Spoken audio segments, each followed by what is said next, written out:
اب انہوں نے اللہ کو عرش پر ہی نہیں بٹھایا بلکہ ان کے نزدیک اللہ کی تعریف سننے کیا ہے. یہ طالب الرحمان پاکستان. آسمان اللہ تعالیٰ کا ہیڈ کوارٹر ہے، وہاں سے زمین کی طرف اپنے کاموں کی تدبیر کرتا ہے. کہتے ہیں آسمان اللہ کا ہیڈ کوارٹر ہے، وہاں سے وہ تدبیریں کرتا ہے سب کاموں کی اپنے. یعنی ہیڈ کوارٹر ہے تو پھر برانچز بھی ہوں گی کچھ، تو وہ برانچز کا ہے وہ نہیں بتایا انہوں نے ابھی تک، ہیڈ کوارٹر بتا دیا انہوں نے. آسمان اللہ تعالیٰ کا ہیڈ کوارٹر ہے، وہاں سے زمین کی طرف اپنے کاموں کی تدبیر کرتا ہے. سورۃ النحل آیت نمبر 50 ہے، جس میں اللہ فرماتا ہے یخافون ربہم من فوقہم، یہ اپنے رب سے ڈرتے ہیں، من فوقہم جو ان کے اوپر ہے. ہم زمین پر بستے ہیں، آسمان ہمارے اوپر ہے، اور ان آسمانوں پر رب کا عرش ہے، اور اللہ اپنے عرش پر مستوی. یہ اللہ تعالیٰ آسمانوں پر ہے، اپنے عرش پر ہے، اور فرشتے فجر اور عصر کے موقع پر اللہ تعالیٰ کو لوگوں کے بارے میں رپورٹ دیتے ہیں کہ ہم نے کس حالت میں ان کو چھوڑا اور کس حالت میں ہم ان کے پاس پہنچے. شیطان نے علماء کو پہلے عقیدہ وحدت الوجود میں پھنسایا، پھر ان کو اس عقیدے کی طرف لایا کہ اس بات کا لوگوں کے سامنے اقرار کرو کہ اللہ عرش پر نہیں ہے، اور یہی عقیدہ عوام میں پھیلا دیا. اب شیطان کہتا ہے مجھ سے بچ کر جاؤ گے تو کہاں پر جاؤ گے. یعنی طالب الرحمان کہہ رہے کہ شیطان نے علماء اہل سنت کو بہکا دیا، کہا کہ اللہ کو عرش پر مت مانو، صحیح عقیدہ عرش پر ہے، اللہ یہ ہے. تو میں اس پر چند باتیں میں عرض کرنا چاہتا ہوں. دیکھیے ایک چیز ہوتی ہے، اللہ کے تعلق سے ہمارا عقیدہ ہے کہ رب کائنات کی ذات ازلی ہے، ابدی ہے. ازلی اور ابدی کا مطلب کیا ہوتا ہے؟ ہمیشہ سے ہے، ہمیشہ ہے اور ہمیشہ رہے گا. اور عرش مخلوق ہے، حادث ہے. حادث کا مطلب ہوتا ہے جس کا وجود پہلے نہ ہو پھر وجود ہو اور پھر فنا بھی ہو جائے. تو عرش جو ہے وہ مخلوق ہے، اللہ نہیں ہے. اور رب کائنات مخلوق سے مدد لینے سے اور مخلوق پر قرار پکڑنے سے پاک ہے. اب آئیے میں اس کے تعلق سے دو قرآن کی آیتیں پیش کرتا ہوں جو ان کے عقیدے کی دھجیاں اڑا دیتی ہے. قرآن کریم کا پارہ نمبر 24 ہے. اب دیکھیں پارہ بھی 24 ہے، 2400 کے جواب کے لیے. پارہ نمبر 24 سورہ مومن، یعنی بتا رہا ہے کہ مومن 2400 کی دھلائی کرنے والے ہیں. یہ تال میل دیکھیں آپ. اور آیت نمبر 7 اللہ ارشاد فرماتا ہے اللہ کے وہ فرشتے ہیں جو عرش اٹھائے ہوئے ہیں. وہی ہے جو عرش اٹھائے ہوئے ہیں. کون؟ اللہ کے فرشتے. وَمَنْ حَوْلَهُ يُسَبِّحُونَ بِحَمْدٍ، اور جو اللہ کی تسبیح بیان کرتے ہیں اور اس کی پاکی بولتے ہیں. وَيُؤْمِنُونَ بِهِ وَيَسْتَغْفِرُونَ لِلَّذِينَ آمَنُوا، جو اللہ پر ایمان بھی لاتے ہیں اور مومنوں کے لیے مغفرت کی دعا کرتے ہیں. قرآن میں اللہ نے کیا بیان کیا کہ اللہ کا عرش کون اٹھائے ہوئے ہیں؟ فرشتے. تب ان کے عقیدے کے مطابق اگر یہ مان لیا جائے معاذ اللہ کہ اللہ عرش پر بیٹھا ہے تو اللہ کا وزن پھر فرشتے اٹھائے ہوئے ہیں. یہ شرک ہوا کہ نہیں ہوا؟ اللہ کی ذات اور صفات میں عرش کو شریک کرنا ہوا کہ نہیں ہوا؟ اور آگے بڑھیں. ابھی کتنے فرشتے عرش کو اٹھائے ہوئے ہیں؟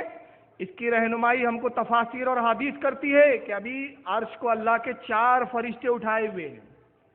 اور قرآن خود بیان کرتا ہے کہ جب قیامت کا دن ہوگا رب کائنات کے جلال اور قہر سے عرش کانپ رہا ہوگا تو اس وقت عرش کو کتنے فرشتے تھامیں گے؟ پارہ نمبر 29 سورہ حاقہ آیت 17 میں اللہ ارشاد فرماتا ہے وَيَحْمَلُوا عَرْشَ رَبِّكَ فَوْقَهُمْ يَوْمَئِذٍ ثَمَانِيَةٌ، اور حشر کے دن تمہارے رب کا عرش 8 فرشتے اٹھائیں گے.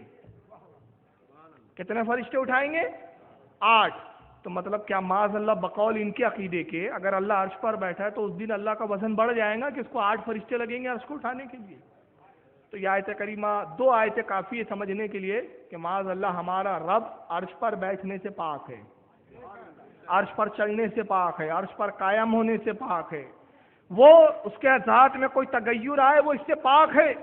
اور یہی عقیدہ ہمارے کتب عقائد میں اجماعی طور پر بیان کیا گیا. چنانچہ کتب عقائد میں ہے لا یجری علیہ زمان ولا یستعمل علیہ مکان، اللہ پر زمانہ نہیں گزرتا. اللہ زمانوں سے پاک، وقت سے پاک، لمحوں سے پاک. اللہ پر زمانہ نہیں گزرتا اور نہ کوئی جگہ اسے گھیرے ہوئے ہیں. وہ جگہوں سے پاک ہے، کسی جگہ میں سمانے سے پاک ہے، یہاں تک کہ شرح عقائد نصفی جو عقائد کی کتاب ہے اس وقت یہ میرے ہاتھ میں ہے، شرح عقائد کے اندر صفحہ 59 ہے، یہ سامنے آپ کے دکھ رہا ہے، لکھتے ہیں ولا یتمکنو فی مکان، کہ اللہ کی صفت یہ ہے کہ اللہ تعالی مکان، اس کے لیے کوئی مکان نہیں ہے، وہ مکان سے پاک ہے۔ اب اگر آپ کہتے ہیں کہ اللہ عرش پر بیٹھا ہے معاذ اللہ، تو عرش جو ہے وہ اللہ کا مکان ہوا کہ نہیں ہوا؟ اور وہ رب کہاں جس کو جو مکان کی حاجت رکھے۔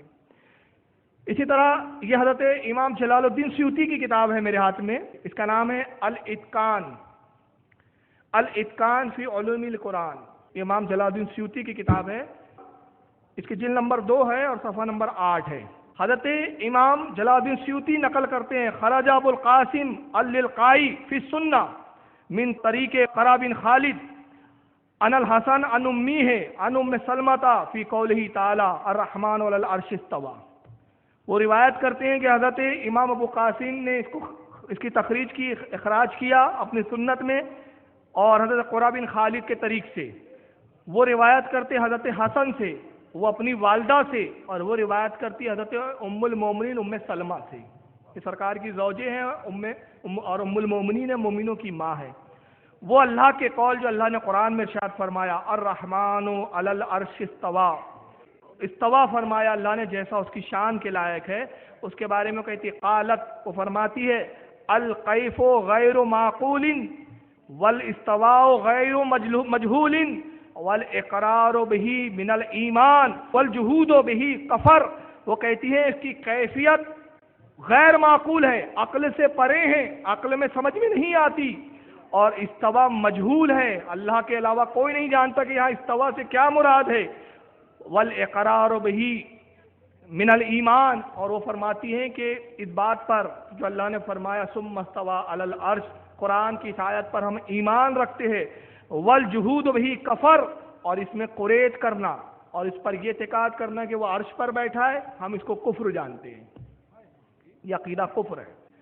یہ تفسیر مدارک ہے جس کو تفسیر نصفی بھی کہتے ہیں۔ حضرت عبداللہ بن احمد بن محمود نصفی رضی اللہ تعالیٰ عنہ کی مشہور و معروف قرآن کی تفسیر ہے، یہ 4 جلدوں میں آتی ہے،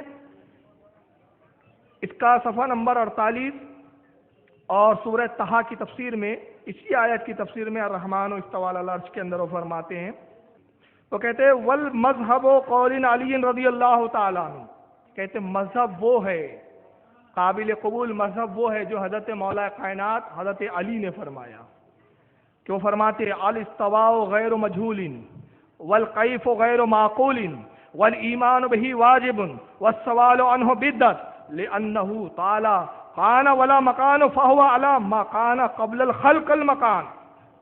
اب جملے سنیں، ترجمہ سنیں، حضرت علی فرماتے ہیں کہ استوا غیر مجہول ہے، اس کی کیفیت عقل سے پرے ہیں، اس پر ایمان لانا واجب ہے، اس بارے میں سوال کرنا بدعت ہے، اس لیے جس طرح اللہ پہلے مکان سے پاک تھا اب بھی مکان سے وہ پہلے پاک ہے، جیسے پہلے بغیر عرش کے تھا۔ اب اگر آپ کہتے ہو نہیں عرش پہ بیٹھا ہے تب بھی ہم مانیں گے، تو اس کا پھر سوال میرے سے 2-3 سوال سن لے، جو میں نے عرض کیا تھا کہ میں نے 10 سوال کیے اس تعلق سے۔ میرا پہلا سوال یہ ہے کہ اللہ تعالیٰ عرش پر بیٹھا تو عرش حادث ہے کہ غیر حادث ہے آپ کے نزدیک؟ پہلا سوال۔ دوسرا، عرش جو ہے وہ ازلی اور ابدی ہے کہ بعد میں پیدا ہوا؟ تیسرا سوال میرا یہ ہے کہ اللہ تعالیٰ عرش پر بیٹھا جیسا آپ کہتے ہیں معاذ اللہ، تو جتنا عرش پر بیٹھا اس کا پورا وجود، تو عرش اور اس کا وجود مبارک دونوں برابر برابر ہے کہ نہیں ہے؟ اگر آپ کہیں گے کہ نہیں عرش اور اللہ برابر برابر ہے، جیسے ابن تیمیہ نے بھی کہا، تو معاذ اللہ پھر عرش اور خدا برابر برابر ہو گئے، تو یہ بھی خدا کی ذات میں شریک ہو گیا۔ اور اگر آپ کہتے نہیں عرش چھوٹا ہے، اللہ کا وجود بڑا ہے، تو جتنا حصہ عرش سے لگا ہے وہی خدا ہے کہ جو عرش کے باہر حصہ ہے وہ بھی خدائی میں داخل ہے کہ نہیں ہے؟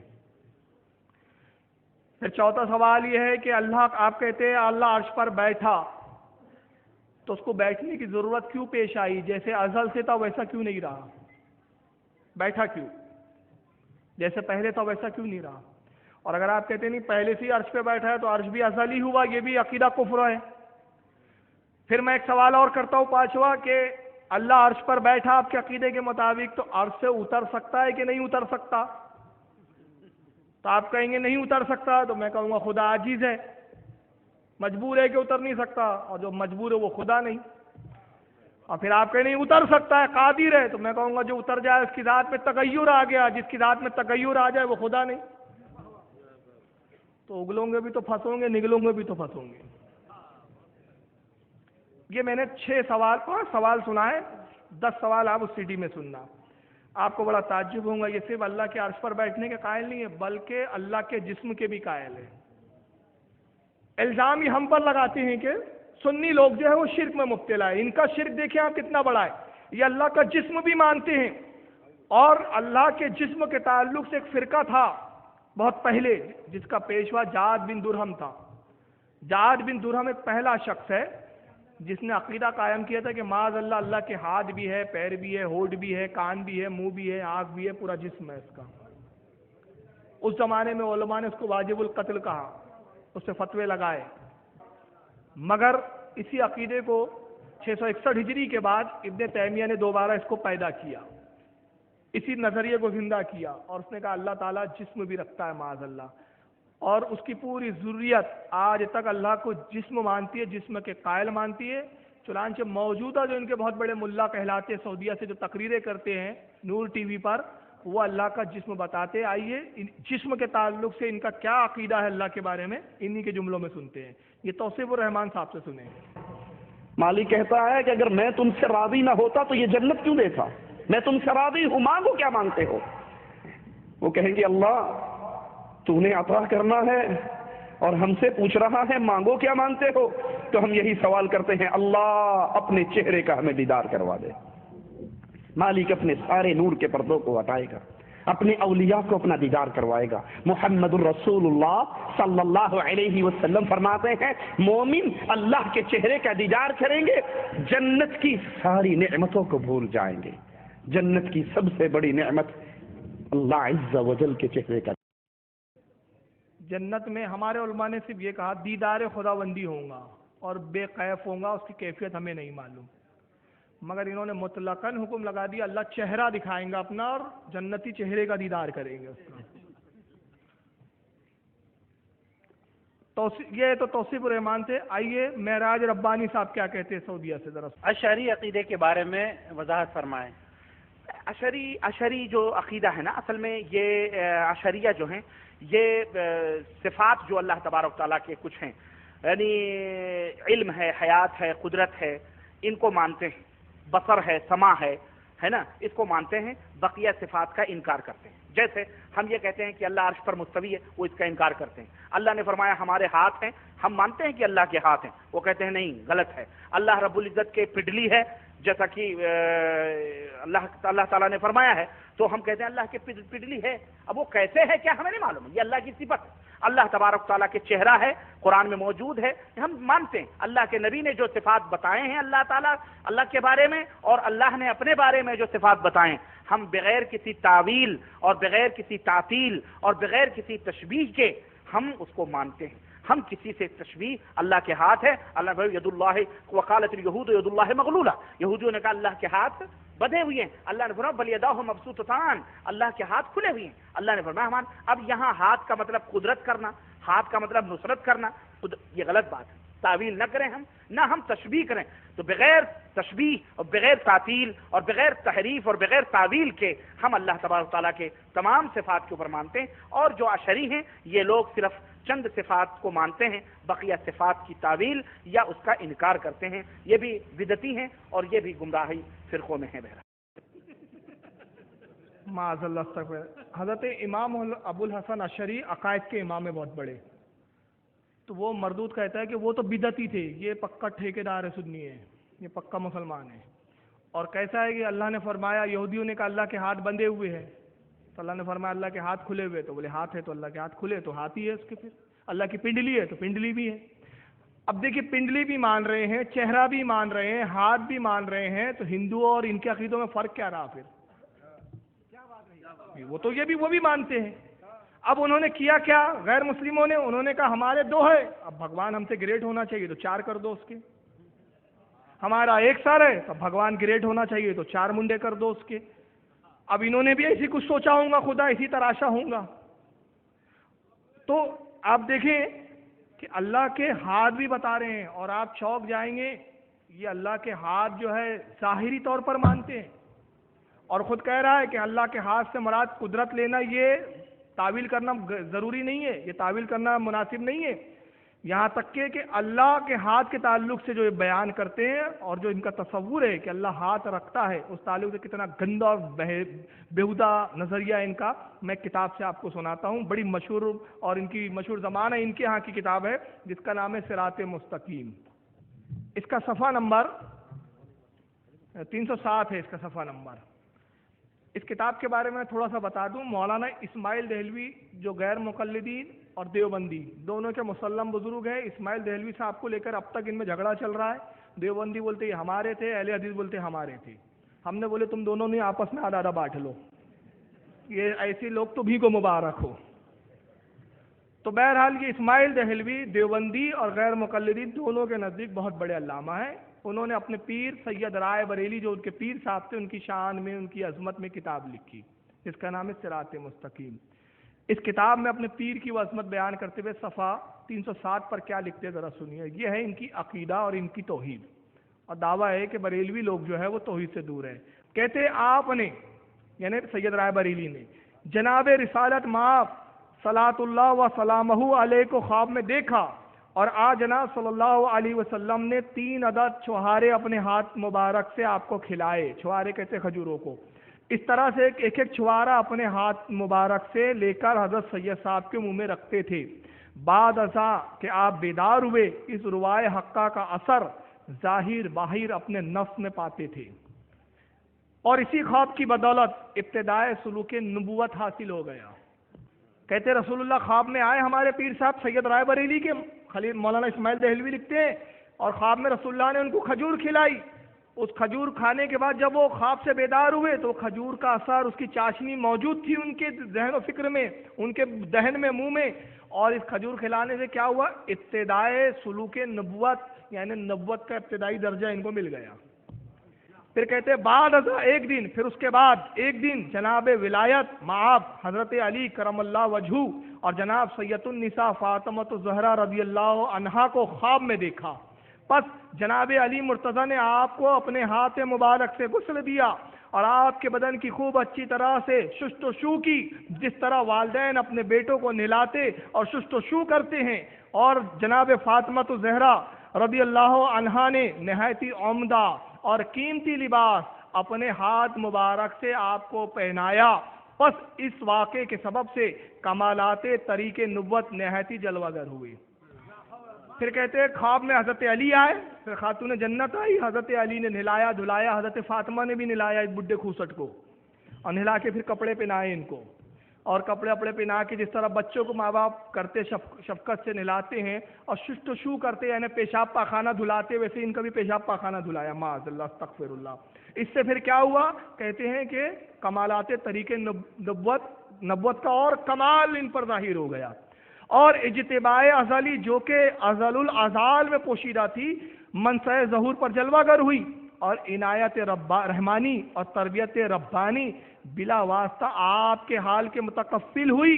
اس واقعے کے بعد کیا ہوا, اللہ رب العزت ڈائریکٹ تجلی فرمایا, اللہ نے رحمانی تجلیہ آئی, تربیت ربانی حاصل ہوئی, اور اللہ نے بغیر کسی واسطے کے ان کو ڈائریکٹ خود پڑھانا اور سکھانا شروع کر دیا.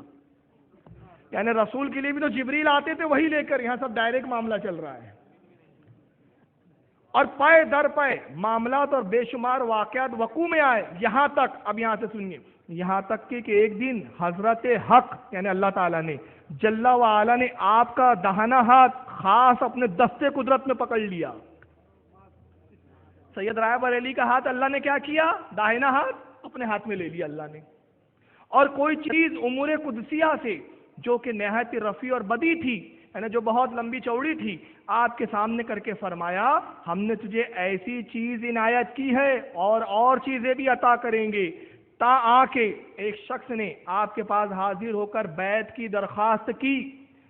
اللہ نے پھر ایک چیز ظاہر کی جس کی کوئی حدیں نہیں تھی, اور کہا کہ یہ چیز ہم تجھے دے رہے ہیں، یہ ہماری عطا ہے، اور بھی تجھے دیں گے۔ اسی درمیان میں ایک شخص آیا سید رائے بریلی کے پاس، مولانا اسماعیل دہلوی کے پیر کے پاس، اور آ کے کہنے لگا حضرت میں آپ سے بیعت کرنا چاہتا ہوں۔ تو بیعت کرنے کا طریقہ کیا ہوتا ہے؟ پیر کے ہاتھ میں ہاتھ دیتا ہے مرید۔ اب آگے سنیے، تو وہ آیا اور کہا کہ حضرت میں آپ سے بیعت کرنا چاہتا ہوں۔ اس نے بیعت کی درخواست کی، اور چونکہ آپ ان ایام میں علی العموم بیعت نہیں لیا کرتے تھے، یعنی کھلے طور پر بیعت نہیں لیتے تھے، اس لیے اس شخص کی درخواست کو قبول نہ فرمایا۔ جب اس شخص نے نہایت ہی الحاح اور اصرار کیا تو آپ نے اس سے فرمایا ایک روز توقف کرنا چاہیے۔ اس نے بہت اصرار کیا کہ حضرت بیعت تو مجھے آپ ہی سے ہونا ہے۔ تو سید رائے بریلی نے کہا ایک دو روز رک جاؤ، اس کے بعد دیکھتے ہیں، بعد حضرت جو کچھ مناسب وقت ہوگا اس پر عمل کیا جائے گا۔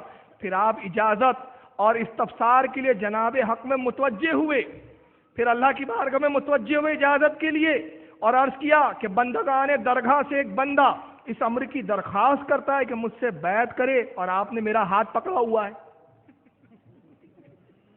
ارے اس کو بیعت کرنا ہے تو مجھے ہاتھ دینا پڑے گا نا، میرا ہاتھ تو آپ نے پکڑ لیا ہے، اللہ نے، معاذ اللہ استغفر اللہ۔ اور اس جہان میں جو کوئی اس کا ہاتھ پکڑتا ہے ہمیشہ دستگیری کی پاس کرتا ہے، اور حضرت حق کے اوصاف کو اخلاق مخلوقات کے ساتھ کچھ مناسبت نہیں، پس اس معاملے میں کیا منظور ہے؟ اس طرف سے حکم ہوا جو شخص تیرے ہاتھ پر بیعت کرے گا اگرچہ لاکھوں کا ہی کیوں نہ ہو، ہم ہر ایک کو کفایت کریں گے۔ پھر اللہ نے حکم دیا، ہاں جاؤ بیعت کر لو، اور جو تجھ سے بیعت کر لیں گا ہم اس کو کفایت کریں گے، ہم اس کو خوب نوازیں گے، چاہے وہ لاکھوں ہی کیوں نہ ہو۔ چنانچہ اللہ کی اجازت سے پھر اللہ نے ہاتھ چھوڑ دیا ان کا، رائے بریلی صاحب کا، پھر انہوں نے لوگوں کو ہاتھ دینا شروع کر دیا۔ یعنی اس سے یہ ان کی کتابوں میں بھرا پڑا ہے اور ان کی کلپوں میں بھرا پڑا ہے کہ اللہ کا جسم بھی مانتے ہیں، اللہ کے ہاتھ پیر پنڈلی سب مانتے ہیں، اور یہ عقیدہ رکھتے ہیں کہ ہمارے پیر اتنے اونچے ہیں، کمالات نبوت کے بھی منصب پر فائز ہیں، سلوک کے کمالات نبوت بھی ان پر ظاہر ہے، اور یہی نہیں اللہ کے ہاتھ میں ان کا ہاتھ ہے، معاذ اللہ۔ اب یہی نہیں بلکہ یہاں تک کہ یہی جنہوں نے ابھی میں نے صراط مستقیم جن کی سنائی، ان کے نزدیک اللہ کی توحید کیا ہے، یہ توحید کی بہت دعوے کرتے ہیں۔ انہوں نے کتاب لکھی تھی، بڑی رسوائے زمانہ کتاب، چھٹاک بھر کا رسالہ ہے وہ، اس کا نام ہے تقویۃ الایمان۔ یہ اس وقت آپ کو مانیٹر پہ دکھ رہی ہے، میرے ہاتھ میں موجود ہے، دارالعلوم ممبئی سے چھپی ہے یہ۔ صفحہ نمبر 9 پر دیکھیے کیا لکھا ہے، سنیے ذرا غور سے۔ تقویۃ الایمان کی تعریف میں لکھا گیا ہے، کہتے ہیں اس کتاب سے ہندوستان میں مسلمانوں کو بڑا عظیم نفع پہنچا، اور اس کی آواز گھر گھر گونجی، اس کے ایک ایک جملوں کو لوگوں نے حفظ کیا، اس کتاب نے زخموں پر نشتر کا کام کیا، آپ نے مسلمانوں میں رائج شرک و بدعات کی تمام خفی و جلی صورتوں کو نام لے لے کر اجاگر کیا، اور سب کی نہایت دل نشین اور عام فہم انداز میں نشاندہی کی۔ بلا مبالغہ کہا جا سکتا ہے کہ تقویۃ الایمان اردو زبان میں ہندوستان میں قرآن کے بعد سب سے زیادہ پڑھی جانے والی کتاب ہے۔ قرآن کے بعد سب سے زیادہ معتبر کتاب کون سی ہے ان کے ہاں؟ کون سی ہے؟ تقویۃ الایمان۔ قرآن کے بعد سب سے زیادہ کون سی کتاب پڑھی جاتی ہے؟ تقویۃ الایمان، یاد رکھیے۔ پھر ایک دوسری کتاب جو ابھی دارالکتاب سے چھپی ہے، یہ دیکھیے، مولانا غلام رسول مہر جو ان کے بہت بڑے عالم تھے، ان کی تقدیم کے ساتھ یہ کتاب چھپی، اس کے اندر بھی مقدمہ کے اندر عرض ناشر صفحہ 11 پر دیکھیے کیا لکھا ہے، تقویۃ الایمان متحدہ ہندوستان کی دینی و اسلامی کتابوں میں نہایت ہی اہم کتاب ہے، جو قرآن مجید کے بعد سب سے زیادہ شائع ہوتی ہے اور پڑھی جاتی ہے۔ یہ دو حوالے میں بتا رہا ہوں کہ کتاب اتنی معتبر ہے، ان کے یہاں اتنی معتبر ہے کہ قرآن کے بعد سب سے زیادہ پڑھی جاتی ہے، قرآن کے بعد سب سے زیادہ چھپتی ہے۔ میں جملہ کہتا ہوں یہاں پر ٹھہر کے، تم پوری زندگی ہم بریلی اور سنیوں کو تانے دیتے ہو کہ حدیث نہیں پڑھتے، حدیث نہیں پڑھتے، قرآن حدیث، اور تم قرآن کے بعد بخاری سب سے زیادہ نہیں چھاپتے، قرآن کے بعد مسلم نہیں چھاپتے، حدیث کی کتاب نہیں چھاپتے، کیا چھاپتے ہو؟ تقویۃ الایمان چھاپتے ہو، اور دعویٰ اہل حدیث ہونے کا کرتے ہو۔ تمہیں شرم آنی چاہیے اپنے آپ کو اہل حدیث بولتے ہوئے۔ تم ہمیں امام ابو حنیفہ کی تقلید سے روکتے ہو، اور تم خود اسماعیل دہلوی کتنے پکے مقلد ہو۔ قرآن کے بعد سب سے زیادہ یہ کتاب چھپ رہی ہے، اور بولا جا رہا ہے بخاری پڑھیے، حدیث پڑھیے، مسلم پڑھیے۔ اب اس تقویۃ الایمان میں عقیدے کے نام پر کیا گل کھلائے گئے، ذرا سنیے۔ یہ کتاب دیکھیے تقویۃ الایمان، پھر میں آپ کے سامنے لا رہا ہوں، اور اس کتاب کا صفحہ نمبر 86 ہے۔ مولانا اسماعیل لکھتے ہیں اللہ کے مکر سے ڈرنا چاہیے. اردو زبان میں مکر کے معنی میں نہیں کروں گا، ابھی میں ترجمہ نہیں کروں گا مکر کا ترجمہ، صرف لفظ مکر کو آپ ذہن میں رکھیں اور میں لغت سے بتاؤں گا مکر کے معنی اردو میں کیا ہوتے ہیں. عربی میں تدبیر کے بھی معنی میں آتے ہیں، لیکن یہ کتاب اردو میں لکھی جا رہی ہے، عربی میں نہیں. کہتے ہیں اللہ کے مکر سے ڈرنا چاہیے کہ بعض وقت بندہ شرک میں پڑا ہوتا ہے اور اس کے غیر سے مرادیں مانگتا ہے اور اللہ اس کے بہلانے کے لیے اس کی مرادیں پوری کرتا ہے اور وہ یوں سمجھتا ہے کہ میں سچی راہ پر ہوں. یعنی کیا کرتا ہے ایک انسان؟ غیروں سے مانگتا ہے، بتوں سے مانگتا ہے، مشرک شرک کرتا ہے، مشرک رہتا ہے، مانگتا غیروں سے ہے، بتوں سے، مگر اللہ مکر کیا کرتا ہے؟ اس کو بہلانے کے لیے اس کی مرادیں پوری کرتا ہے. لے مانگتا بت سے، اللہ دیتا ہے. اب لفظ مکر کے معنی کیا ہے ذرا سنیے. یہ کتاب مکر کے معنی کے لیے میں پیش کر رہا ہوں، یہ ہے فیروز اللغات، اردو کی سب سے معتبر لغتوں میں شمار ہوتی ہے. یہ فیروز اللغات صفحہ 1277 ہے فیروز اللغات کا. یہاں مکر کے معنی ذرا دیکھیے، یہ مکر کے معنی پورے دیے. مکر مذکر ہے، یہ لفظ دھوکہ مکر کے معنی، فریب، دغا، چھل، ہیلا، بہانہ، بہروب، بھیس، جھوٹ، خلاف واقع بات، ریا، نفاق، دو رنگی، چالاکی، عیاری، چال. ایک بھی لفظ اچھا ہے؟ اب اس اردو کی لغت کے اس میں آپ ترجمہ کریں. اللہ کے مکر سے ڈرنا چاہیے، یعنی اسماعیل دہلوی کہہ رہے اللہ کے دھوکے سے ڈرنا چاہیے، اللہ کے فریب سے ڈرنا چاہیے، اللہ کے دغا بازی سے ڈرنا چاہیے، اللہ کے ہیلے سے ڈرنا چاہیے، اللہ کے چھل سے ڈرنا چاہیے، اللہ کے بھیس سے ڈرنا چاہیے، اللہ کے جھوٹ سے ڈرنا چاہیے، اللہ کی ریا سے ڈرنا چاہیے، اللہ کے نفاق سے ڈرنا چاہیے. فروغ اللغات کا جو بھی جملہ مکر کے معنی میں فٹ کرنا ہے آپ کر لو اور خود دیکھ لو کہ تم نے اللہ کی توحید کو کیا سے کیا بنا دیا. تمہارے نزدیک اللہ مکار ٹھہر کر بھی تمہاری توحید بچی ہوئی ہے. چلیے اب آئیے اللہ کے بارے میں ان کا کیا عقیدہ اور سن لیجیے. ابھی آپ نے سنا کہ اللہ نے ہاتھ پکڑ لیا تھا، کس کا؟ رائے بریلی کا. اب یہ ابھی تک تو ہم غیر مقلدین پہ چل رہے تھے، دیوبندی بھائی ان کے ناراض ہو رہے ہوں گے، بڑے بھائی ان کے، یار ہمارا کیوں نام نہیں آ رہا. ان کے سب سے بڑے علامہ، دیوبند کی بنیاد اور ابتدائی شروع وہیں سے ہوتی ہے. کتاب کا نام ہے سوانح قاسمی، جلد نمبر 1 یہ میرے ہاتھ میں ہے. سوانح قاسمی مولانا قاسم نانوتوی کی سوانح ہے. ان کا مقام کیا ہے ذرا سن لیجئے. آپ امام احمد رضا کہیں چہرے کا جغرافیہ بدل جائے گا ان کا، کہیں گے یہ امام پانچویں کہاں سے آ گئے، بولتے ہیں نا 4 امام ہیں، یہ امام احمد رضا پانچویں کہاں سے آ گئے. آپ اعلیٰ حضرت کہے تو چہرے کا جغرافیہ بدل جاتا ہے. مگر نام کیا لکھا ہے مولانا اسماعیل کا ذرا سنیے آگے. نام ہے سیدنا الامام الکبیر. امام بھی نہیں ہے، امام الکبیر یعنی اماموں میں سب سے بڑے، اور سیدنا یعنی اماموں اب اس کا اگر یوں ترجمہ کرے اماموں میں سب سے بڑے اور پھر تمام اماموں کے سردار. اب یہ ہم سے بولتے ہیں، اب اعلیٰ حضرت بولتے ہیں تو موسیٰ علیہ السلام حضرت، عیسیٰ علیہ السلام حضرت، رسول اللہ حضرت، یہ اعلیٰ حضرت کہاں سے ہو گئے؟ تو میں پوچھتا ہوں امام حسین امام، امام غزالی امام، امام حسن امام، امام جلال الدین سیوطی امام، یہ امام الکبیر. تو یہ امام حسین امام حسن سے بھی بڑے ہیں کیا؟ امام باقر سے بڑے ہیں کیا؟ امام جعفر سے بڑے ہیں کیا؟ تو جو جواب تم یہاں دو گے وہی جواب وہاں فٹ کر لینا. تو بہرحال صفحہ 25 پر ان کے امام الکبیر مولانا قاسم نانوتوی کا مقام لکھا جا رہا ہے. ذرا دیکھیے کیا ہے. لکھتے ہیں جناب مولوی صاحب نے یعنی مولانا قاسم نانوتوی نے ایام طفلی میں یعنی جب بچپنے کا عالم تھا، چھوٹے تھے، یہ خواب دیکھا تھا کہ گویا میں اللہ جل شانہ کی گود میں بیٹھا ہوا ہوں. ان کی جماعت میں کوئی اللہ کا ہاتھ پکڑ لے رہا ہے، کوئی اللہ کی پنڈلی بتا رہا ہے، کوئی اللہ کا چہرہ بتا رہا ہے، اور یہ سب سے آگے نکلے. کہا تم ہاتھ پیر بتاتے رہو، میں تو گود میں جا کے بیٹھ جاتا ہوں. سب سے آگے نکلے یہ. سمجھ میں آ رہی ہے بات؟ یہ ہے توحید.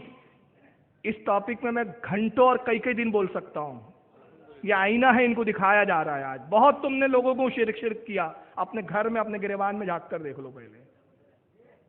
چلیے اور دیکھ لیے. اب یہ گود میں بیٹھے. اب یہ ہو سکتا ہے کوئی کہے پرانے تھے، مر گئے، مٹی میں مل گئے. اللہ دیکھیں گے، اللہ صاحب دیکھیں گے ان کو. آخری بہانہ یہی ہوتا ہے. چلیے ابھی ایک موجودہ ہے، ہو سکے تو آپ ان کی اصلاح کر دیجئے، ہو سکے تو. حالانکہ آپ سے امید نہیں ہے کیونکہ آپ کی پوری جماعت اشرف علی تھانوی کی اصلاح نہیں کر سکی، گنگوہی کی اصلاح نہیں کر سکی، تو آپ آج کے موجودہ ان کی کیا اصلاح کریں گے؟ وہ ہے مولانا طارق جمیل صاحب. پاکستان میں تبلیغی جماعت کے اس وقت سب سے بڑے علامہ ہیں، تبلیغی جماعت کے سربراہ. انہوں نے دعا کی اجتماع میں، اس کی آڈیو مجھے حاصل ہوئی اور نیٹ پہ ڈلی ہوئی ہے. ہاتھ کنگن کو آرسی نہیں، کوئی میں نے کہیں سے لایا نہیں، بنایا نہیں. نیٹ پر آپ جائیے، ان کی ویب سائٹ سرچ کیجئے تبلیغی جماعت کی، خود آپ کو آڈیو مل جائے گا. میں نے صرف یہ کیا ہے، اس میں ان کی آڈیو کے ساتھ اردو کی اسکرپٹ بھی لکھ دی تاکہ آواز سمجھنے میں کہیں اگر کمی پیشی آئے تو آپ عبارت بھی پڑھ لیں کہ دعا کیسے کر رہے اللہ کی بارگاہ میں، اور اللہ ان کے نزدیک اللہ کا مقام کیا ہے. آئیے طارق جمیل جو ابھی زندہ ہے اور تبلیغی جماعت کے سربراہ اور اعلیٰ ہے اور سب سے بڑے علامہ ہیں، اجتماع میں دعا کیسے ہو رہی ذرا سنیں. ہم تجھے کیسے سنائیں کہ تو ہماری سن لے، ہم تجھے کیسے تیرے سامنے فریاد کریں کہ تو ہماری مان لے. اے بادشاہوں کے بادشاہ اب سن لے، ہم تھکے پڑے ہیں، ہم شکست خوردہ ہوئے پڑے ہیں. ابھی تک اگر تو نے فیصلہ نہیں کیا. آواز تھوڑی بھری ہوئی تھی، میں پڑھ دیتا ہوں ایک بار. اسکرپٹ لکھی ہوئی ہے اور کلیئر، جب کمپیوٹر پہ آپ سنیں گے تو بہت کلیئر آواز آئیں گی کیونکہ اسپیکر سے گونج رہی ہے. طارق جمیل صاحب دعا کرتے ہوئے کہتے ہیں، یا اللہ ہم تجھے کیسے سنائیں کہ تو ہماری سن لے، ہم تجھے کیسے تیرے سامنے فریاد کرے کہ تو ہماری مان لے. اے بادشاہوں کے بادشاہ اب سن لے، ہم تھکے پڑے ہیں، ہم شکست خوردہ ہوئے پڑے ہیں. یا اللہ ہم تجھے کیسے سنائیں کہ تو ہماری سن لے، ہم تجھے کیسے تیرے سامنے فریاد کریں کہ تو ہماری مان لے. اے بادشاہوں کے بادشاہ اب سن لے، ہم تھکے پڑے ہیں، ہم شکست خوردہ ہوئے پڑے ہیں. ابھی تک اگر تو نے فیصلہ نہیں کیا تو اتنے بڑے مجمع کے ہوتے ہاتھ رد نہ فرما، اور اب یہ اعلان کر دے کہ میں آ رہا ہوں. تو کہہ دے میں آ رہا ہوں. میں منوان جملے پڑھ رہا ہوں. فرشتوں کو اتار دے، لشکروں کو اتار دے، جبریل کو بھیج دے، میکائیل کو بھیج دے، اسرافیل کو بھیج دے، آج کے فرعونوں کو پکڑ. ابھی تک اگر تو نے فیصلہ نہیں کیا تو اتنے بڑے مجمع کی اٹھے ہاتھ رد نہ فرما، اور ابھی اعلان کر دے کہ میں آ رہا ہوں.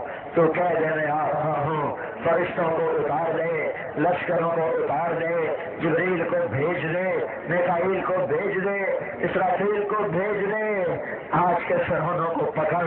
یا اللہ مصر کا فرعون صرف 70,000 بچوں کا قاتل تھا، تو آجا بڑی دیر ہو گئی ہے، تو آجا بڑی دیر ہو گئی ہے. اب اللہ کے لیے دیر بھی ہے، اور وہ آئیں گا جمیل صاحب کے بعد. کہاں چلنا ہے بولیے؟ معاذ اللہ استغفر اللہ. تجھے تیری عزتوں کا واسطہ، ہم تجھے بلانے آئے ہیں. بچہ مار کھا کے اماں کو بلانے جاتا ہے، ہم بھی پٹ کے تجھے بلانے آئے ہیں. اب یہ پیٹا ضرور سنیوں نہیں ہوں گا.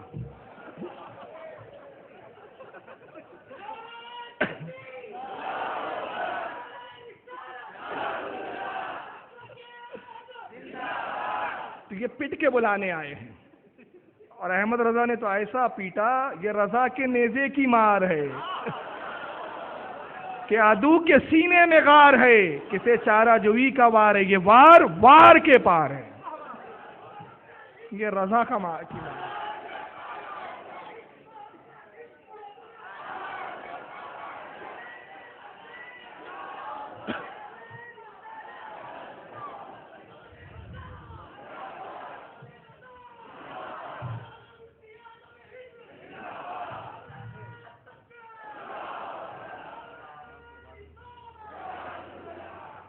تو اب کہتے ہیں پٹ کے تجھے بلانے آئے ہیں. آجا آجا نا، تو آجا نا میرے مولا، تو آجا میرے مولا. ہماری جگ ہسائی بڑی ہو گئی، اب تو آ جانا یا اللہ. اب تو تیری خدائی پہ ہاتھ ڈال رہے ہیں. وہ کہہ رہے ہیں ہم خدا ہے، تو آ کے انہیں دکھا دے. یا اللہ مصر کا فرعون صرف 70,000 بچوں کا قاتل تھا، تو آجا بڑی دیر ہو گئی ہے، تو آجا بڑی دیر ہو گئی ہے. تجھے تیری عزتوں کا واسطہ، ہم تجھے بلانے آئے ہیں. بچہ مار کھا کے ابا کو بلانے جاتا ہے، ہم بھی پٹ کے تجھے بلانے آئے ہیں. آجا آجا نا، تو آ جانا میرے مولا، تو آ جانا میرے مولا. ہماری جگ ہنسائی بڑی ہو گئی، اب تو آ نا یا اللہ، اب تو تیری خدائی پہ ہاتھ ڈال رہے ہیں، وہ کہہ رہے ہیں ہم خدا ہیں، تو آ کے انہیں دکھا دے۔ یا اللہ آجا آجا ہماری ضد مان لے۔ اب یہ جملے سنیے، کفریہ جملے، سراتن کفر ہے، یہ سری کفر ہے۔ تو ہمارے سامنے ہوتا ہم تیرے پاؤں پکڑ لیتے، معاذ اللہ، استغفر اللہ، ہم تجھ سے چمٹ جاتے، ہم ضد کرتے، ہم روتے دھوتے، ہم لوٹ پوٹ ہوتے تیرے آگے پیچھے، یعنی اللہ کے لیے آگے پیچھے بھی ہے، معاذ اللہ۔ یا اللہ ہم شور مچاتے، اب بھی ہم اپنے ایمان کے تصور میں تیرے ہی قدموں میں گرے پڑے ہیں، تیرا ہی دامن تھام رہے ہیں، ہمیں اپنی جھولی میں چھپا لے، اور تو دروازے نہ کھولے تو تیرے یہ بندے اب کہاں جائیں گے، یہ دھتکارے ہوئے اب کہاں جائیں۔ یا اللہ اے ماؤں سے زیادہ پیار کرنے والے، آنا ہمارے زخموں پہ مرہم رکھ دے۔ یا اللہ آجا آجا ہماری ضد مان لے، تو ہمارے سامنے ہوتا ہم تیرے پاؤں پکڑ لیتے، ہم تجھ سے چمٹ جاتے، ہم ضد کرتے، ہم روتے دھوتے، ہم لوٹ پوٹ ہوتے تیرے آگے پیچھے۔ یا اللہ ہم شور مچاتے، اب بھی ہم اپنے ایمان کے تصور میں تیرے ہی قدموں میں گرے پڑے ہیں، تیرا ہی دامن تھام رہے ہیں، ہمیں اپنی جھولی میں چھپا لے ماں، اور تو دروازے نہ کھولے تو تیرے یہ بندے اب کہاں جائیں گے، یہ دھتکارے ہوئے اب کہاں جائیں گے۔ اللہ اے موت سے زیادہ پیار کرنے والے، آنا ہمارے زخموں۔ یہ اجتماع میں دعا ہوئی، یہ اللہ کے پاؤں بھی پکڑنے کے لیے تیار ہے، اللہ کو بلا بھی رہے ہیں، آجا آجا۔ اب تصور کیجئے یہ دنیا بھر کے مسلمانوں کو کہہ رہے ہیں مشرک مشرک مشرک، اور خود کتنے بڑے شرک میں پڑے ہوئے ہیں۔ پھر وہی ابن کثیر کا جملہ سنا دوں کہ اللہ کے نبی نے فرمایا کہ تلوار نکالیں گا اور کیا کریں گا، پڑوسی کو کہیں گا مشرک مشرک۔ پوچھا گیا یا رسول اللہ کون شرک کا حقدار ہوں گا، کہنے والا یا جس کو کہا جا رہا ہے؟ فرمایا جو کہہ رہا ہوں گا وہ خود شرک کا حقدار ہوں گا۔ آج وہی پوزیشن آ گئی ہے۔ چلیے آپ کے علاقے کے فیوریٹ شخصیت یہ ہے ڈاکٹر ذاکر نائک صاحب۔ یہ بھی صاحب بہت دنیا کو اسلام پھیلا رہے اور خود اسلام سے محروم ہے۔ ڈاکٹر ذاکر نائک کے بارے میں مجھے وہ واقعہ یاد آتا ہے، آپ نے علماء سے سنا ہوگا، واقعے کی تفصیل نہیں بتا رہا ہوں۔ غوث پاک کے زمانے میں ایک شخص تھا نا، ایک بزرگ کا امتحان لینے گئے تھے، غوث پاک بھی چھوٹے تھے، تو اس نے کہا میں 10 سوال کروں گا، اس بزرگ سے جواب دے دیں گے اگر تو میں مان لوں گا یہ بزرگ ہے۔ غوث پاک نے کہا میں تو سوال نہیں کروں گا نہ امتحان لوں گا، میرا معاملہ تو یہ ہے کہ میں بزرگوں کا ادب کرتا ہوں۔ پہنچے تو بزرگ نے پہلے ہی فرمایا تیرا یہ سوال ہے، اس کے یہ جواب ہے، اور غوث پاک سے فرمایا کہ تم بزرگوں کی محبت کرتے ہو، ادب کرتے ہو، میں وہ وقت دیکھ رہا ہوں کہ تم بغداد میں اعلان کرو گے میرا قدم تمام اللہ کے ولیوں پر ہے، ان کے کاندھوں پر ہے۔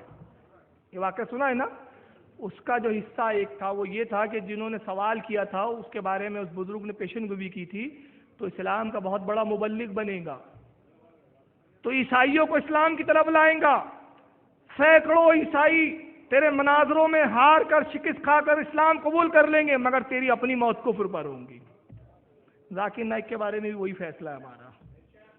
اب ذاکر صاحب نے کتاب لکھی جس کا نام یہاں میرے ہاتھ میں بھی ہے، مانیٹر پہ میں آپ کو دکھا بھی رہا ہوں۔ یہ کتاب ہے concept of God in major religions, یہ ہاتھ میں میرے پاس، انگلش میں لکھی انہوں نے۔ کفر جب بولنا ہوتا ہے ذاکر صاحب کو تو وہ انگلش کا ہی سہارا لیتے ہیں، ان کو پتا ہے کہ بہت ساری میجورٹی جو ہے وہ انگلش نہیں سمجھتی، انگلش میں کفر بول دو، اردو میں چپڑی چوپڑی باتیں کرو۔ اس کا صفحہ نمبر 24 ہے، یہ دیکھیں پیج بھی 24 ہے یار، یہ 24 کا طالب علاج بہت چل رہا ہے۔ اب یہاں پر وہ لکھتے ایک ہیڈنگ لگائی، God does not become a human being, کہتے ہیں خدا انسانی پیکر میں ڈھل نہیں سکتا۔ اب آپ سوچ رہے ہوں گے کہ یار وہ انسان ہونے کا انکار کر رہے ہیں خدا کے، کہ خدا انسان نہیں ہو سکتا، لیکن کہہ کیا رہے ذرا سنیے آگے۔ اس کے بعد کہتے ہیں some people argue that God can do every thing, بہت سارے لوگ، بعض لوگ اعتراض کرتے ہیں کہ خدا ہر چیز پر قادر ہے، then why can not he take on human form, کیا خدا انسان بن سکتا ہے؟ کچھ لوگ اعتراض کرتے ہیں، وہ کہتے ہیں کہ کچھ لوگوں کا اعتراض ہے کہ اللہ جب ہر چیز پر قادر ہے تو وہ کیا انسانی روپ بھی لے سکتا ہے، انسان کے روپ میں آنے پر قادر ہے؟ تو جواب میں وہ کہتے ہیں doctor Zakir sahab he God wishes he can become a human being. اگر خدا چاہے تو وہ انسان کے پیکر میں آ سکتا ہے, انسان بن کے زمین پر آ سکتا ہے, بٹ لیکن then he no longer remains God, he because the qualities of God, he human being in many respects are completely compatible. وہ کہتے ہیں کہ مگر ہوگا یہ کہ اگر خدا انسانی شکل میں آ جائیں گا تو وہ پھر خدا نہیں رہیں گا, اس لیے کہ خدا اور انسان کی جو خصوصیات ہے اس میں بہت تضاد ہے. اب یہاں پر میں ذرا سمجھاتا ہوں آپ کو. سمجھانا میں یہ چاہتا ہوں کہ وہ کہنا یہ چاہتے ہیں کہ خدا انسانی شکل میں آ نہیں سکتا, یہ ہیڈنگ لگائی انہوں نے, لیکن عقیدہ کیا دے رہے ہیں, کہہ رہے کہ وہ قادر ضرور ہے کہ خدا جو ہے وہ انسان بن کر آ جائے, اور اگر وہ انسان بن کر آئیں گا تو پھر خدا نہیں رہیں گا. اب آپ کہیں گے یار وہ تو انسان بننے کا انکار کر رہے ہیں, لیکن وہ انکار نہیں کر رہے بلکہ خدا کا انسان بننا ممکن مان رہے ہیں. اب میں اس کو تھوڑا آسانی سے سمجھا دیتا ہوں, حالانکہ بہت دشوار منزل ہے یہ علم کلام کی, لیکن بہت آسان کر کے انشاءاللہ میں آپ کے ذہنوں میں اتار دوں گا. اہل سنت والجماعت کا عقیدہ اللہ کے تعلق سے دو چیزوں پر ہے, ایک ہے ممکن اور ایک ہے محال. کتابیں آپ عقائد کی دیکھ لیں, محال کیا ہے اور ممکن کیا ہے میں بتاتا ہوں. ہمارا عقیدہ یہ ہے کہ کچھ چیزیں اللہ کے لیے محال ہے اور اللہ کے لیے چیزیں ممکن بھی ہے. جیسے انسان کیسے پیدا ہوتا ہے, مرد اور عورت کے ملاپ سے. عورت حاملہ ہوتی ہے, عورت کے شکم سے بچہ پیدا ہوتا ہے, مگر ممکن ہے, اللہ قادر ہے, ان اللہ علی کل شیء قدیر, وہ ہر چاہے پر قادر ہے. اگر وہ چاہے تو درخت سے انسانوں کو پیدا کرے, قادر ہے. یہ ہے ممکن, ممکن ہے, کرتا نہیں ہے ایک الگ بات ہے. اس کی قدرت, اس کی سنت الہیہ یہ ہے کہ عورت سے ہی بچہ پیدا ہو, لیکن وہ قادر ہے اگر وہ چاہے تو جھاڑ سے درخت سے بچے پیدا کرے, وہ چاہے تو زمین سے انسان کو اگا دے. ممکن ہے, یہ ہوتا ہے ممکن. بارش آسمان سے برستی ہے, اللہ قادر ہے کہ بارش آسمان سے نہ برسائے, زمین سے فوارے نکلے, ممکن ہے, قادر ہے. مگر ایک عقیدہ ہمارے نزدیک, ہم یہ بھی مانتے ہیں کہ اللہ کے لیے بعض چیزیں محال ہیں, اللہ چاہ کر بھی نہیں کرتا. اور یہ عقیدہ ہے کہ اللہ کے لیے بعض چیزوں کا ماننا, محال ماننا, یہ عقیدے کی جان ہے. جیسے عیب اللہ کے لیے محال ہے, جھوٹ بولنا اللہ کے لیے محال, کسی کی غیبت کرنا اللہ کے لیے محال. یہاں تک کہ علماء نے مثالیں دیتے ہوئے فرمایا کہ اپنے لیے بچہ پیدا کرنا اس کے لیے محال, اپنی بیوی رکھنا محال, خود اپنی طرح خدا نہیں بنا سکتا, محال ہے یہ.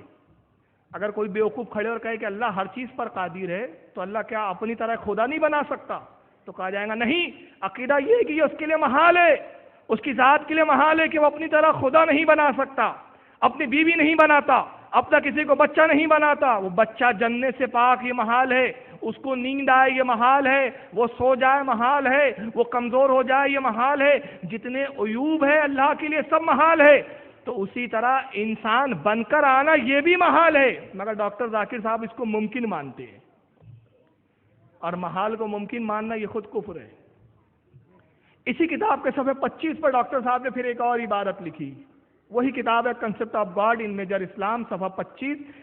لکھتے ہیں moreover if God takes human form, اس کے علاوہ کہتے ہیں اس کے علاوہ اگر خدا انسانی روپ اختیار کر لے, the same human can not letter become God, اگر خدا انسان بن بھی جائے تو پرابلم یہ آ جائے گی کہ پھر وہ انسان بننے کے بعد دوبارہ خدا نہیں بن سکے گا. یہ عجیب پگلا پنا ہے ان کا. جس خدا کو آپ انسان بننے پر قادر مان رہے ہیں, اس کو پھر انسان بننے کے بعد خدا بننے پہ قادر کیوں نہیں مان رہے, حالانکہ ہمارے نزدیک تو یہ محال ہے. تو یہ ڈاکٹر ذاکر صاحب کا جو ایک معاملہ ہے, جو محال اور ممکن کے بھی فرق کو نہیں سمجھتے, اور یہ چلے ہیں تبلیغ کرنے, اسلام سمجھانے چلے ہیں, اور خود ابھی تک اسلام نہیں سمجھ پائے ہیں. چلیے, ابھی تک آپ نے خدا کے بارے میں کیا سمجھا؟ ان کے عقیدے کے مطابق ہاتھ بھی پکڑ سکتا ہے اللہ کسی کا, پنڈلی بھی ہے, پاؤں بھی ہے, سب ہے. اور آپ ابھی ذاکر صاحب کے بقول سن رہے تھے کہ اللہ چاہے تو انسان بن کر زمین پر آ سکتا ہے. ڈاکٹر صاحب نے تو ابھی کہا آ سکتا ہے, بہت پہلے دیوبندی بڑے ہوشیار نکلے, ان کو پتہ چل گیا تھا گویا کہ ڈاکٹر ذاکر نائک کہہ سکتا ہے آ سکتا ہے. انہوں نے کہا اس سے پہلے کہ غیر مقلد کوئی خدا اتار دے, اپنا یہ خدا چھوڑ دو پہلے. تو انہوں نے خدا چھوڑا. میں یہ مذاق میں نہیں کہہ رہا ہوں بلکہ اب دلیل دے رہا ہوں. کتاب کا نام روزنامہ الجمعیت دہلی کا شیخ الاسلام نمبر. دیوبندیوں کے شیخ الاسلام کون ہے؟ شیخ حسین تانڈوی صاحب, مولانا محمد حسین تانڈوی, شیخ مدنی, اسد مدنی کے ابا حضور. اسد مدنی کی رائے, ان کی دستخط کے ساتھ یہ کتاب چھپی ہے. اس کتاب میں ان کے مرنے کے بعد ایک نمبر نکالا گیا اور ان کی تعریف میں مضامین لکھے گئے. چنانچہ مولانا عبدالرزاق صاحب ملیح آبادی نے ایک مضمون لکھا محمد حسین تانڈوی کے بارے میں. ذرا سنیے کیا ہے. صفحہ نمبر 113, یہ دیکھیے, یہ صفحے آ رہے ہیں آپ کے سامنے. یہ اسد مدنی کی دستخط ہے. 1 جولائی 98 کو یہ کتاب دوبارہ ری پرنٹ ہو کر پبلش ہو کر آئی سامنے. صفحہ نمبر 113, یہ پورا اسکین پیج آپ کے سامنے. اب عبارت سنیں آپ, میں پڑھ رہا ہوں. کہتے ہیں مولانا عبدالرزاق ملیح آبادی جو دیوبند کے, تم نے کبھی خدا کو بھی اپنے گلی کوچوں میں چلتے پھرتے دیکھا ہے؟ کیا کہہ رہے ہیں؟ تم نے کبھی خدا کو بھی اپنے گلی کوچوں میں چلتے پھرتے دیکھا ہے؟ کبھی خدا کو بھی اس کے عرش عظمت جلال کے نیچے فانی انسانوں سے فروتنی کرتے دیکھا ہے؟ فروتنی کہتے تواضع اور عاجزی انکساری, یعنی زمین پر آ کر کسی خدا کو عاجزی اور انکساری کرتے ہوئے دیکھا ہے؟ تم کبھی تصور بھی کر سکے کہ رب العالمین اپنی کبریائیوں پر پردہ ڈال کے تمہارے گھروں میں بھی آ کر رہیں گا, تم سے ہم کلام ہوں گا, تمہاری خدمتیں کریں گا؟ نہیں, ہرگز نہیں. ایسا نہ کبھی ہوا ہے نہ کبھی ہوگا. تو پھر کیا میں دیوانہ ہوں, مجذوب ہوں, بڑھاک رہا ہوں؟ نہیں بھائیو, یہ بات نہیں. سیڑھی ہوں نہ سودائی. سیڑھی کہتے پاگل دیوانے کو, نہ میں پاگل ہوں نہ دیوانہ ہوں. نہ سودائی, سودائی کہتے احمق اور بیوقوف کو, میں احمق بھی نہیں ہوں بیوقوف بھی نہیں ہوں. جو کچھ کہہ رہا ہوں سچ ہے, حق ہے, مگر سمجھ کا ذرا سا پھیر ہے. حقیقت و مجاز کا فرق ہے. محبت کا معاملہ ہے اور محبت میں اشاروں کنایوں سے ہی کام لینا پڑتا ہے. محبت بے پردہ سچائی کو گوارا نہیں کرتی. کچھ بند بند, ڈھکی ڈھکی, چھپی چھپی باتیں ہی محبت کو راس آتی ہے. پورا مضمون کا مفہوم سمجھے آپ؟ میں سمجھاتا ہوں. مولانا حسین احمد کے بارے میں کہتے ہیں, اپنے دیوبندیوں سے کہہ رہے ہیں, دیوبندیوں یہ مولانا حسین احمد تانڈوی کون تھے معلوم ہے آپ کو؟ یہ خدا تھے, زمین پر اتر آئے تھے, گلی کوچوں میں چلتے پھرتے تھے. تم نے کبھی سوچا کہ خدا زمین پر گلی کوچوں میں چل پھر بھی سکتا ہے؟ کیا وہ تمہارے گھروں میں بھی آئیں گا, تمہاری خدمتیں کریں گا؟ خدا ایسا کر سکتا ہے؟